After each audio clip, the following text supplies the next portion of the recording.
माँ की बातें। चंद्रकोणा के श्री नलिन बिहारी सरकार से वार्तालाप।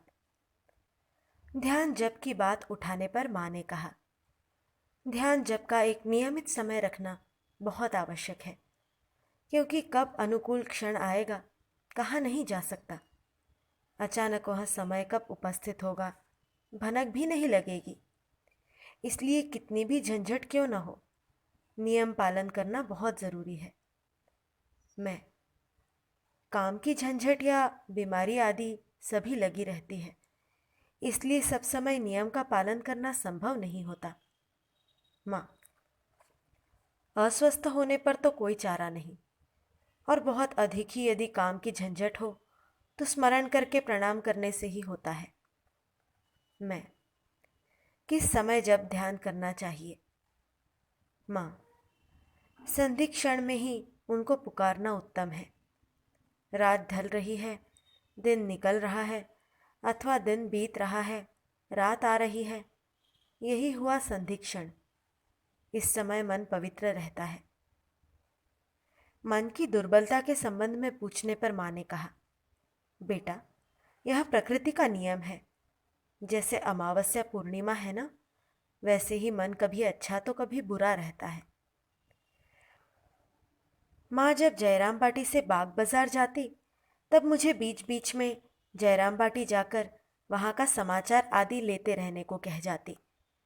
मैं उनके इस आदेश का यथासाध्य पालन करने की चेष्टा करता, लेकिन उनके जयराम बाटी न रहने पर वैसा आनंद न आता।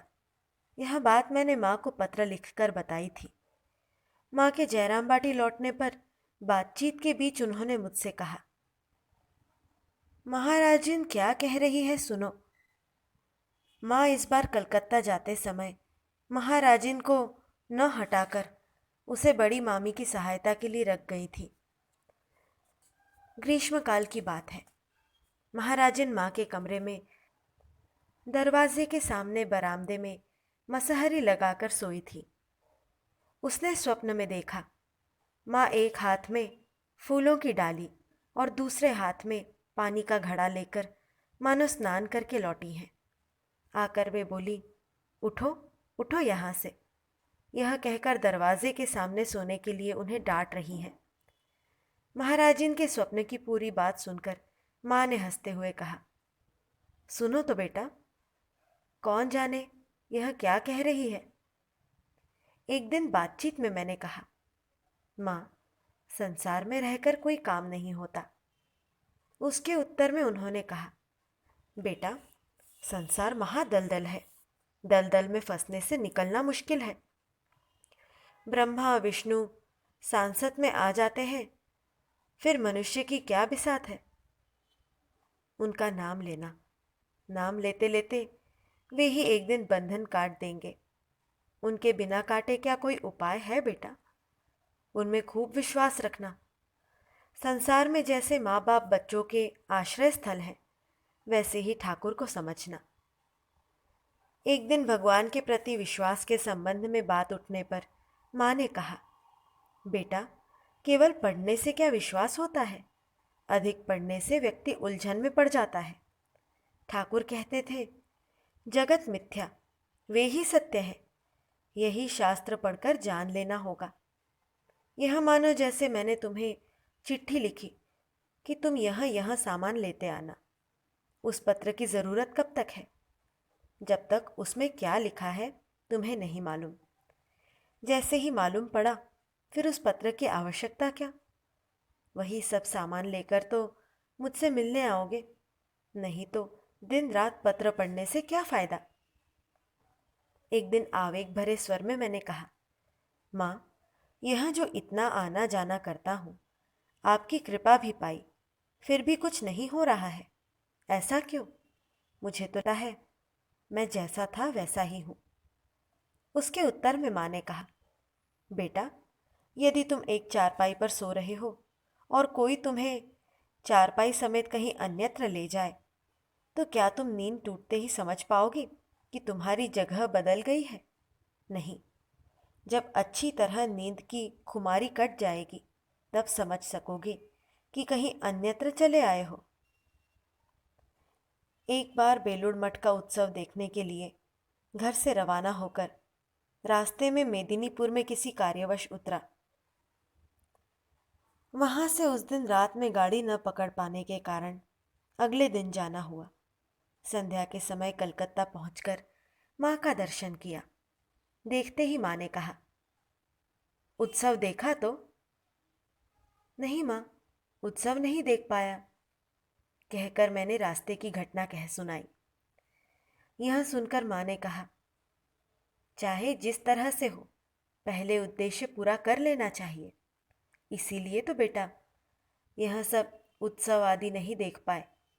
पहले का काम पहले कर लेना चाहिए। बाद में बोली, कल यहाँ आकर ठाकुर का प्रसाद पाना। आहार के बारे में माँ कहती, जब भी जो कुछ खाओगे उसे भगवान को निवेदित करके प्रसाद स्वरूप ग्रहण करना। इससे रक्त शुद्ध होगा। रक्त शुद्ध होने से मन भी शुद्ध होगा। एक दिन किसी कारण से माँ अपने भाइयों पर नाराज हो गई। मेरे इसी समय वहां पहुंचने पर माँ हम लोगों से इस संबंध में दो एक बातें कहने लगी। बेटा, ये लोग केवल रुपया रुपया ही करते रह गए। केवल धन दो धन दो, भूल कर भी ज्ञान भक्ति नहीं मांगा। जो चाहते हैं फिर वही ले। जयराम बाटी में अपनी अंतिम बीमारी के पहले माँ जब कठिन ज्वर से कष्ट पा रही थी, तब एक दिन मैं उनके पैर सहला रहा था। उस समय माँ ने कहा, देखो बेटा, कितने दिन से पुकार रही हूँ, कोई नहीं सुन पाया। कितना रोई हूँ, फिर भी कोई नहीं आया। अंत में आज माँ आई थी, जगतधात्री, लेकिन चेहरा ठीक मेरी माँ की तरह था। अब मेरी बीमारी दूर हो जाएगी। और एक बार जब मैं छोटी थी, दक्षिणेश्वर जाते समय मुझे खूब बुखार हो आया था। बिल्कुल होश नहीं था। उस समय देखा कि एक बिल्कुल काली लड़की धूल से सने पैर लिए मेरे सिरहाने बैठकर मेरा सिर सहला रही है। धूल से सने पैर देखकर मैंने पूछा, माँ, किसी ने क्या पैर धोने को पानी नहीं दिया? उसने कहा, नहीं माँ, मैं अभी तुरंत चली जाऊंगी, तुम्हें देखने आई हूँ।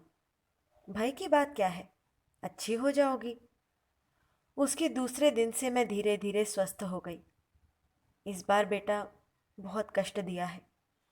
कितना पुकारने के बाद कहीं आज दर्शन मिला है। इस बार भी मैं स्वस्थ हो गई।